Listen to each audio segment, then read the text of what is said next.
Esto es Ecos de Nuestra Tierra.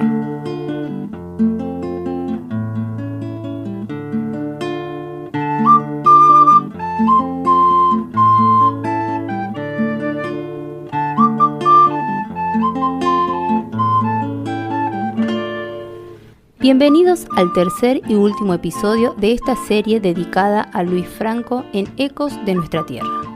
En este episodio hablaremos de los últimos años de vida de Franco, su exclusión del circuito literario y cómo a pesar de todo su legado sigue vivo. Continuaremos en esta tercera y última entrega acompañados por el profesor Gonzalo Reartes, quien nos seguirá deleitando con sus conocimientos acerca del autor. Episodio 3. La lucha por el agua y el legado de Luis Franco.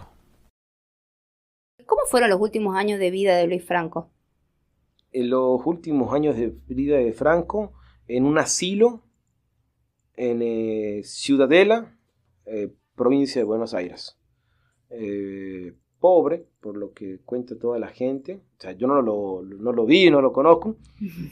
Por lo que se cuenta, por lo que se narra, por lo que ha quedado en registros periodísticos, en fotografías. Pobre, que vivía en un cuartito, en donde, como retratan ese cuadro, un cuarto lleno de libros que eran suyos y que las editoriales le habían dado a él para que los venda, y él no podía hacerlos circular a esos libros. Entonces era su cuarto, una cama, una mesa de luz, unas sillas y libros. Cuenta alguien que lo conoció a él, que tuvo la posibilidad de hacerle ahí una entrevista, Daniel Nieva, cuenta que él, cuando fue a hacer la entrevista, Franco le dio para que se siente un banquito hecho con libros y tapado con un ponchito, ¿no? Entonces era su asiento. Esa imagen de Franco es un poco triste quizás, ¿no? Porque estamos hablando de un tipo al cual las editoriales lo querían, le dieron los libros para que él lo venda, lo haga circular, pero Franco estaba de alguna manera excluido del circuito de librerías, del circuito por donde los libros se pueden, de ferias, de librerías, ¿no? Y también estamos hablando de, había pasado la dictadura militar, libros de Franco muy contestatarios, muy provocadores, entonces Que también iban en contra de lo que tenía que ser. Entonces era como que no están dando las condiciones, se van a venir los 90 y se va a venir otro tipo de bibliografía o de libros que van a empezar a circular, y los libros de Franco no son fáciles. O sea, leer Franco son preciosos, pero demanda sentarse a leer. Y bueno, Franco estaba un poco marginado, ¿no? Quizás bastante marginado, y bueno, ahí falleció. Cuentan algunas entrevistas también. Y creo que hasta el día de hoy está pasando eso, por algo no tiene tanta visibilización su obra. Hay mucha gente que no lo conoce, que no sabe, y eso que es un autor muy relevante de acá, de nuestra cultura, de nuestra provincia. Sí. Cuentan, ¿no?, algunas entrevistas de ahí del último tiempo, que siendo viejo, con 89 años, tenía una memoria privilegiada, ¿no? Como que el tipo tenía muy buena actividad mental. ¿Qué hallazgos te parecieron significativos al investigar sobre Luis Franco? Bueno, mi trabajo de investigación fue sobre las luchas por el agua en Belén, ¿no? Ese fue mi tema de investigación.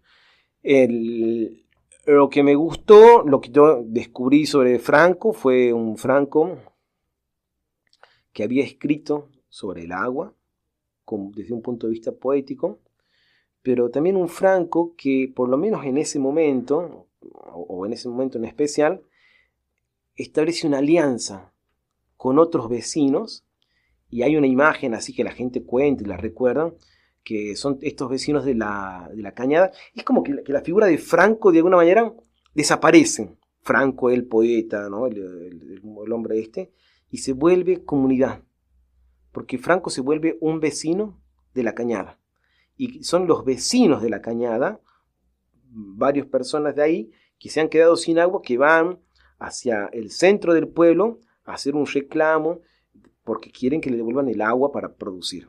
Sí, después sí hay un Franco detenido, pero no tan solo es Franco, son los vecinos detenidos, los vecinos una versión cuenta que se los trae a Catamarca acá, y después tienen que volver para allá.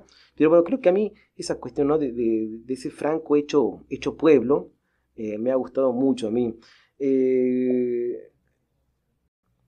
No voy a poder citar de memoria, la memoria no me da como para hacer como otras personas que conocemos, que pueden citarlo de memoria a Franco, todo hecho se edita después, no me va a dar para citarlo, pero hay unos textos de Franco que dicen que en la vida hay que tomar decisiones a veces, que estar en el medio es como ser un camino de arena, y ser un camino, o sea, estar en el medio de una posición de apoyo esto o no apoyo esto, quedarse en el medio dubitativo es ser un camino de arena, y los caminos de arena no te dejan avanzar, ¿no?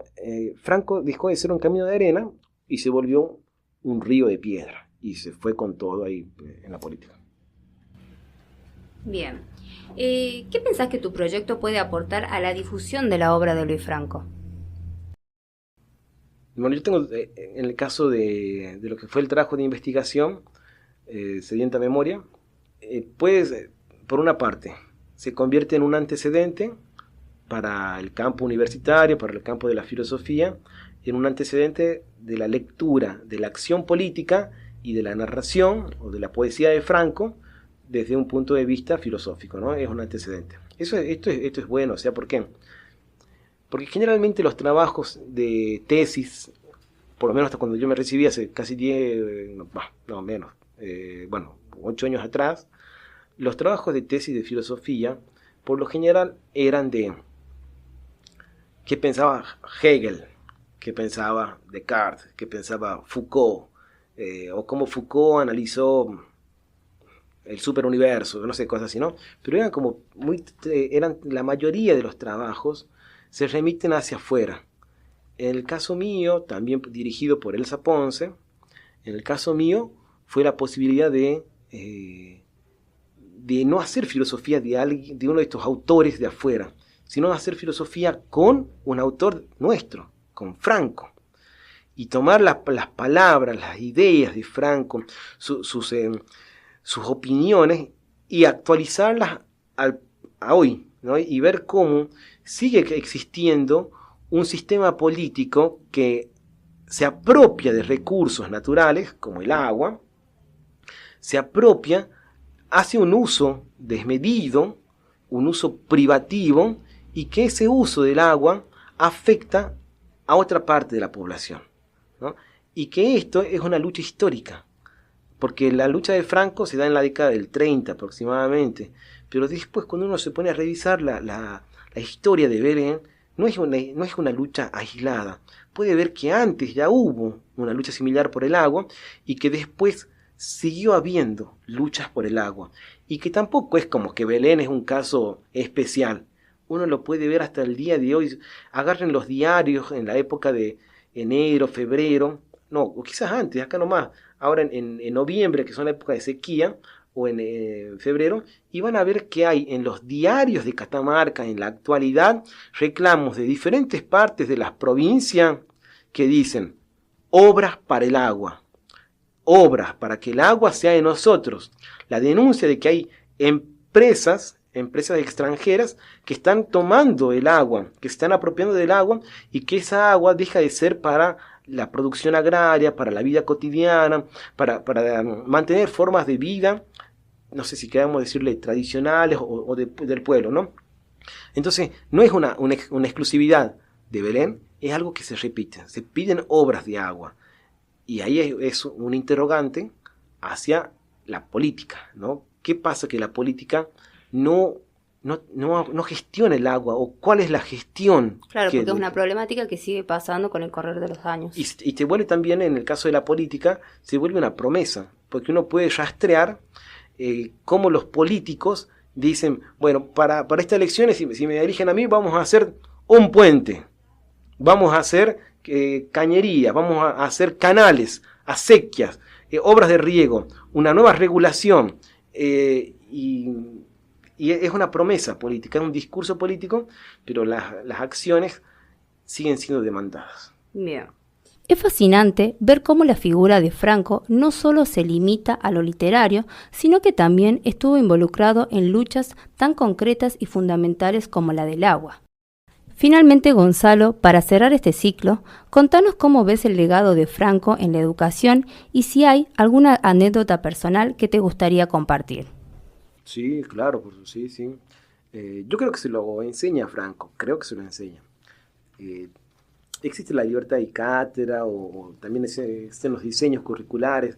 Creo que hay condiciones para que Franco esté en la escuela. Yo creo que debe estar. Conozco algunos casos por amigos que lo enseñan.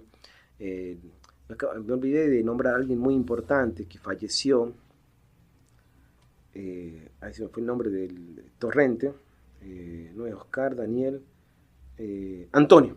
Bueno, alguien que me había olvidado de nombrar muy importante es Antonio Torrente. Antonio Torrente fue un director de una escuela, un maestro, y que fue una de las personas que más difundió la obra de Franco. En Catamarca hay una escuela que se llama la Escuela Luis Franco. Se hizo por gestión, se le puso ese nombre por gestión de él, ¿no? Una de las primeras entrevistas que yo hice fue a Antonio. El trabajo mío tiene como diferentes partes, ¿no? Hay una parte de entrevistas a personas que habían leído la obra de Franco, que lo habían conocido a Franco, o que tenían viejitos de Belén que recordaban algo de estas luchas por el agua. Bueno, entonces una de las primeras personas a las que le hago la entrevista es Antonio Torrente. Y Antonio fue un hallazgo para mí porque un tipo que hablaba con una soltura, lo había leído, lo amaba a Franco. Creo que el tipo ese lo amaba a Franco, ¿no? Yo no, yo tengo un respeto, lo quiero, pero también le veo cosas a Franco que no me gustan. El tipo ese era capaz de defenderlo a Franco. Bueno, Antonio era docente y él hacían unas jornadas en la escuela sobre la lectura de Franco. Hace poquito,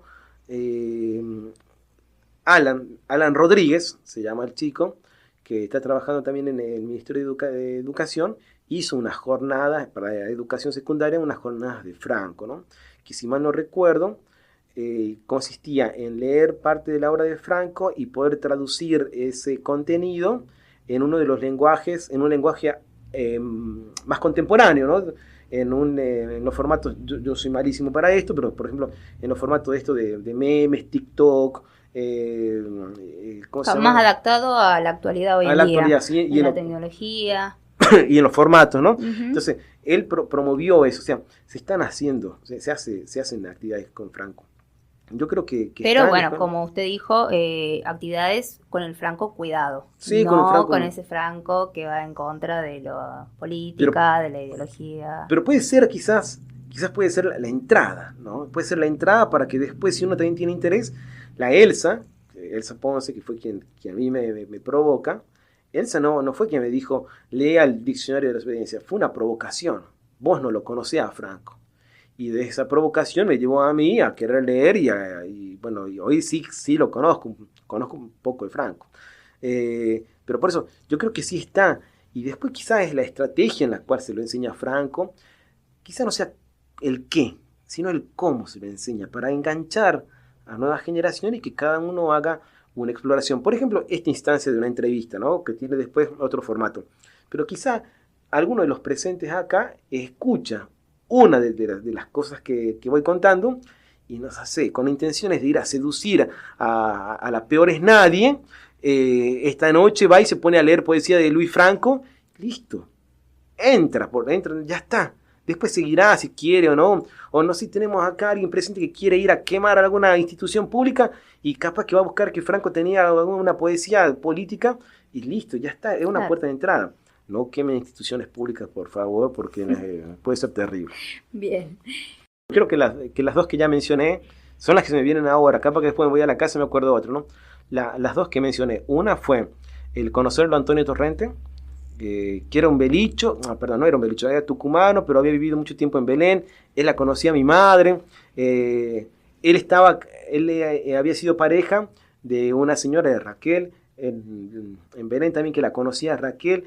Los hijos de Antonio, yo los conocía, después se habían separado, Antonio se vino para acá. Bueno, entonces un tipo que que alguna vez en Belén nos habíamos cruzado y se vino para acá. Vivió acá el último tiempo de su vida y creo que también hacía Antonio. Elsa fue como la que me provocó. Antonio, esa entrevista con él fue iluminadora, ¿no? Me lo mostró, me hizo un gran panorama de Franco y de ahí fue como que dije, voy a ir por acá, y bueno, y ahí fui como explorando. También otra persona muy importante durante esta época fue un realizador audiovisual, Patricio Schwanek, que ahora vive no me acuerdo si vive en Polonia, no me acuerdo en qué país vive de Europa. El Patricio me convocó para que haga el guión de un documental. No tenía ni idea que era un guión. Él sabía que estaba investigando algo, entonces dijo, eso que vos estás investigando, volverlo un guión. No tengo ni idea, me dio un pequeño manual de cómo hacer un guión, escribí guión narrativo creo que se llama, entonces lo escribí, yo conté una historia. Recuerdo que el Patricio me dijo, tenés que escribir no como escriben generalmente en filosofía, como escribiendo conceptos, sino que describir escenas. No es escribir, es describir escenas. Hice el ejercicio, funcionó y ganamos en ese momento con el guión ese y más toda la técnica que armó él, con Mariel Bonsuc, Patricio Schwanek y yo, ganamos el Inca, ¿no? Entonces también fue como un empujón y ahí hicimos un documental y contando un poco de la lucha de Franco. Y la otra que a mí me gustó mucho, siempre sentí placer, sentí un reconocimiento como de alguien que, muy bien, es cuando iba a Buenos Aires a buscar los libros de Franco, andaba por los libreros viejos y llegaba y decía, ando buscando Luis Franco. Y era, los libreros dejaban de hacer lo que estaban haciendo y se ponían a hablar conmigo.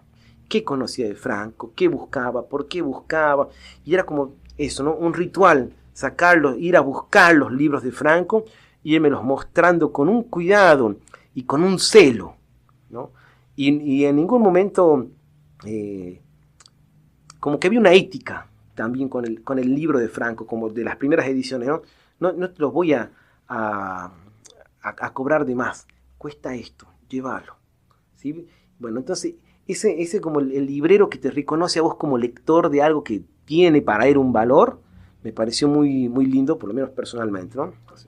Bueno, muchísimas gracias. Okay. ¿Nos quiere decir unas últimas palabras? No. No se me ocurre nada más, no sé. Gracias por invitarme.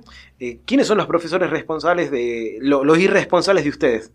La profesora. ¿Quiénes son los profes? Rodríguez Eliana. Okay. Y bueno, y nos está colaborando el profesor Marcos Rodríguez, está bien. Muy bien. Bueno, gracias a ustedes por invitarme, me parece genial la propuesta. Hay unos chicos de música que hicieron también hace poquito otro objeto, ¿cómo se llama? ¿Bulón puede ser? No. Burón. ¿Burón sigue viniendo o no? África en Catamarca. Claro, que están muy buenas esas propuestas, ¿no? Claro, está bien, que están muy buenos. Después lo que sí pienso, o sea, yo entiendo porque una vez fui estudiante, que el fin principal es aprobar la materia, ¿no? Uno le pone todo el empuje, todas las ganas. La tesis mía era aprobar y recibirme, chao, ya está. Y después se hizo un libro. Pero eso es como, digo, después el libro empezó a circular por otra parte, entró a otro nivel, a otro circuito, a otro nivel. Entonces, estas producciones que hacen ustedes, desde las cátedras, pueden luego tener un potencial para circular por otros espacios. Sí, y también para hacer de otros autores que también sean para futuras generaciones, también para las presentes y también para futuras generaciones. Por ejemplo, esta mujercita, ya no me acuerdo el nombre, la María Emilia Azar Hurtado de Suárez. Cada vez que la nombro voy a decir diferente el apellido, bueno, pero esa mujer se merece también hay un montón de gente que se llama. Muchas gracias. Bueno, muchas gracias a ustedes. Bueno, profe. Es un hermoso testimonio, Gonzalo. Con esta reflexión sobre la educación y esa anécdota tan significativa, cerramos nuestro tercer y último episodio de esta serie dedicada a Luis Franco. Esperamos que estos episodios hayan despertado en ustedes la curiosidad por conocer más sobre Luis Franco y su legado, y que su figura, a menudo olvidada, reciba el conocimiento que merece. Agradecemos profundamente al profesor Gonzalo Reartes por compartir su conocimiento y su pasión por este autor.